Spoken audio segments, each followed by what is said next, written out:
Bismillahirrahmanirrahim. Assalamualaikum warahmatullahi wabarakatuh. Waalaikumsalam. Kami akan mempresentasikan TA Training ISO 9001. Sebelumnya, perkenalkan nama saya Kartika Mardika Dewi Sari dan teman saya Aris Jahim Purnama. TA Training ini dapat diakses di www.ka-isotraining.com. Selanjutnya, Training ISO 9001 ini merupakan standar sistem manajemen mutu yang diakui secara internasional.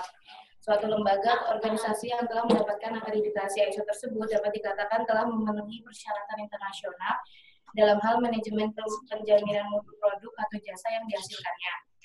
ISO 9001 ini menyediakan infrastruktur, prosedur, proses, dan sumber daya yang dibutuhkan untuk membantu organisasi memonitor, meningkatkan, dan mengoptimalkan kinerja demi mendorong efektivitas, efisiensi, layanan pelanggan, dan keunggulan produk. Selanjutnya, sistem manajemen mutu dengan versi terbaru memiliki 7 prinsip manajemen dan siklus PDCA atau Plan, Do, Check, and Act, yaitu Customer Focus, Leadership, Engagement of People, Process Approach, Improvement, Evidence-Based Decision Making, and Relationship Management. Latar belakangnya, seiring dengan meningkatnya persaingan di era globalisasi ini, maka tantangan terbesar bagi suatu lembaga, baik itu dari pihak swasta maupun lembaga pemerintahan negeri, dituntut untuk menjamin kepuasan pelanggan, baik itu dari segi jasa, pelayanan, maupun infrastruktur penunjangannya. Jika ingin bersaing, maka masing-masing lembaga diharapkan mampu dalam memberikan pelayanan yang prima. Ini didukung oleh era saat ini, yaitu era digital dan efisiensi untuk jarak dan waktu. Untuk summary atau description dari bisnis yang kita tawarkan ini, bisnis overview-nya adalah training ISO berbasis online, produk description-nya adalah training ISO berbasis online juga. Ya, dan bisnis goal-nya ini mampu bersaing dengan kompetitor dan memudahkan konsumen.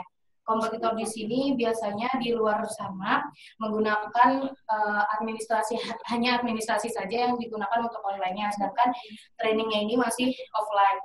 Dan mempermudah konsumen ini dalam artian untuk efisiensi waktu serta jarak. Lalu target marketnya ini adalah karyawan manufaktur area Bandung dan sekitarnya. Selanjutnya adalah struktur organisasi dari training KA ini adalah yang paling tinggi adalah koordinator training KA. Di bawahnya ada koordinator keuangan, sekretaris, koordinator training, helpdesk system, dan web developer. Nah, helpdesk system ini di bawahnya ada administrator, untuk web developer ini di bawahnya ada programmer dan design developer. Lalu selanjutnya visi dan misi akan dijelaskan oleh Aniki. Untuk training sendiri itu kita itu mempunyai visi, dan visinya itu yang pertama adalah membantu dan memberikan kemudahan bagi masyarakat dalam melaksanakan training ISO sendiri dengan layanan fasilitas online. Dan untuk merealisasikan visi ini kita mempunyai misi yang pertama menjadikan KA Training itu sebagai jasa training online dan dalam melayani kebutuhan masyarakat Indonesia. Dan yang kedua adalah memberikan layanan prima dan solusi yang bernilai tambah kepada pelanggan. Nah, untuk dalam training ISO sendiri, kita memiliki syarat peserta dalam mengikuti training. Ada 4 layanan. Yang pertama itu, syarat pertama, satu perusahaan itu dapat mengirimkan 5-10 orang. Dan yang kedua adalah penyelenggara training menyediakan satu sesi setiap harinya dengan konfirmasi 1 kali 24 jam sebelum pelaksanaan training. Dan yang ketiga, satu perusahaan diberikan kebebasan memilih 3 hari dalam seminggu untuk pelaksanaan training. Nah, lalu untuk servis keempat, setiap perusahaan yang mengirimkan peserta training harus dapat menyediakan waktu selama 5 jam setiap harinya, dimulai dari jam 8 sampai jam 1 siang. Nah, untuk menganalisis model bisnis kami itu, kita memakai kanvas model.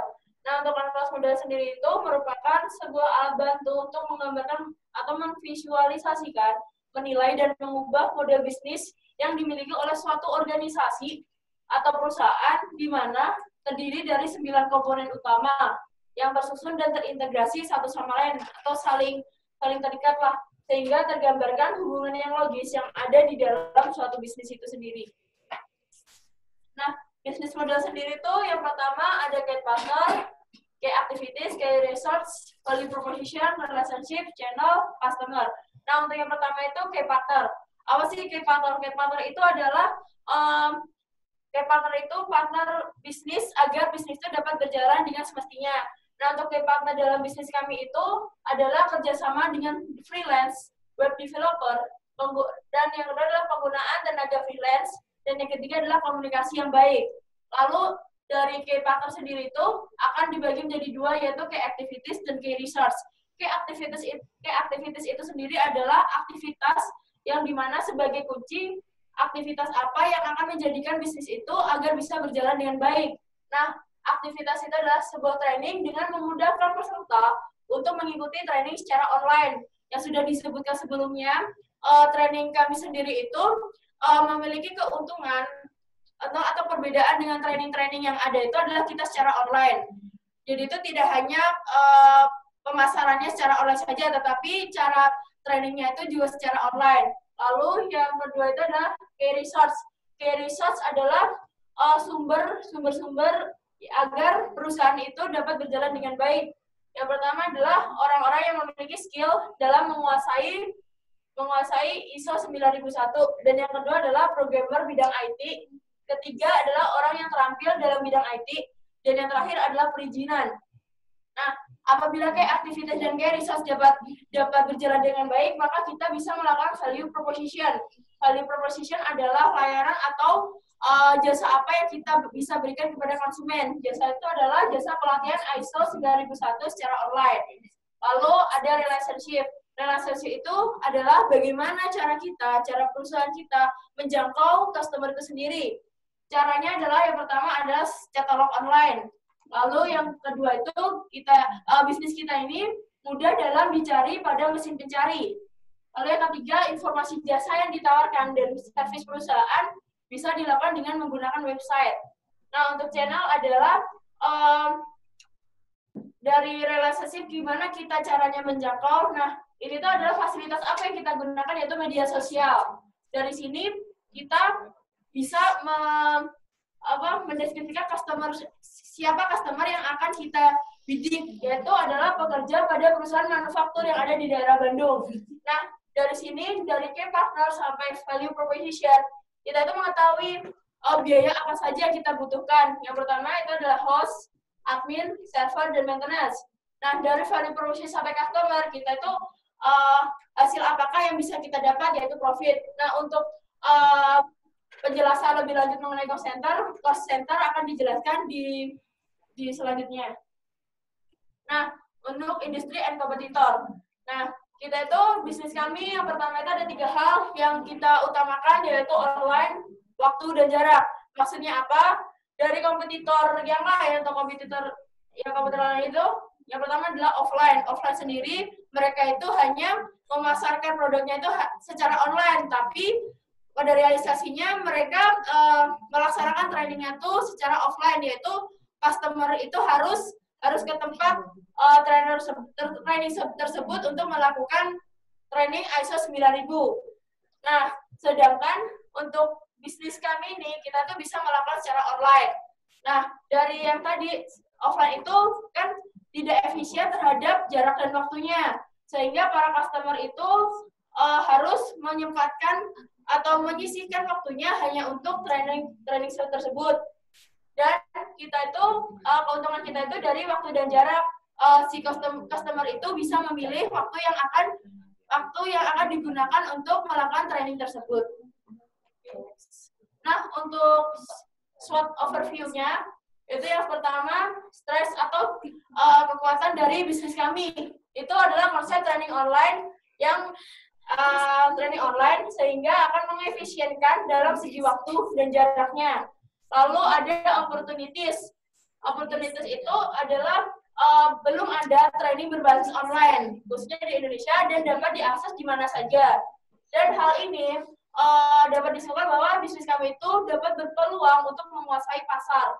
Namun, kelemahannya itu tergolong jenis training yang baru. Seperti yang sudah dilihat untuk di Indonesia sendiri, untuk bisnis yang baru itu mungkin diperlukan bagaimana cara agar kita itu menjangkau para customer-nya itu sendiri.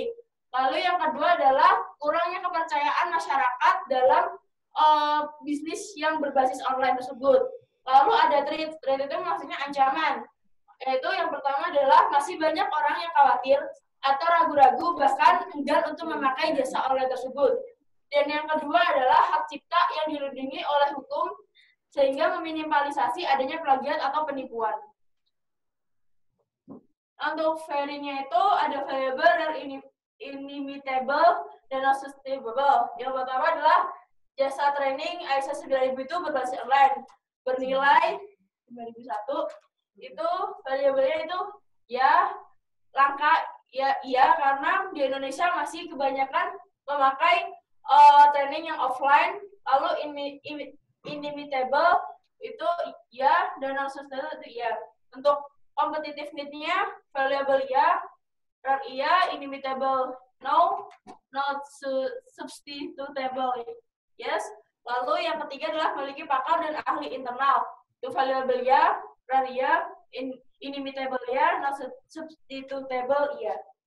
Untuk perhitungan keuangan akan dijelaskan oleh partner saya Kadika. Untuk perhitungan keuangannya dibagi menjadi dua, yaitu capital expense dan operational expense.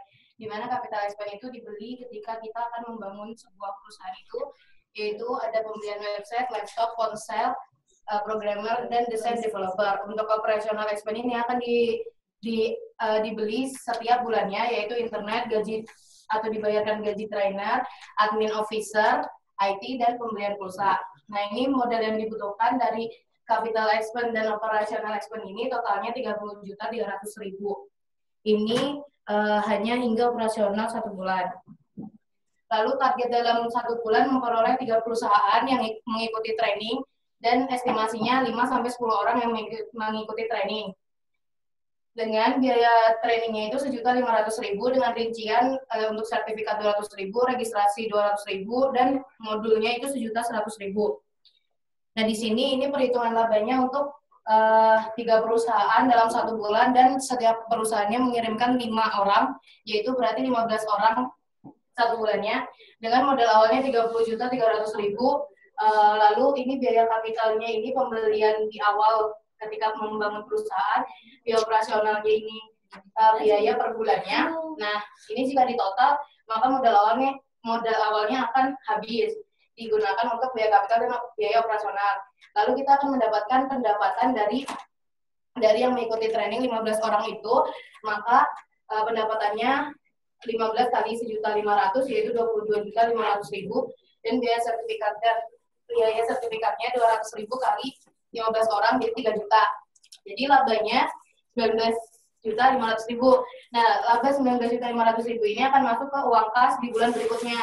Lalu dikurangi oleh biaya operasional bulan itu, terus dapat pendapatan 22.500.000, maka labanya akan mendapatkan 25.950.000. Nah, ini akan masuk lagi ke uang kas berikutnya dan dikurangi seperti bulan-bulan selanjutnya. Lalu kita akan mendapatkan balik modal di bulan ketiga, karena pendapatan di bulan ketiga itu 32.400.000, sedangkan modal awal kita 30.300.000. Selanjutnya, untuk perhitungan laba di 1 tahun pertama, kita akan dapat keuntungan sebesar 60.150.000.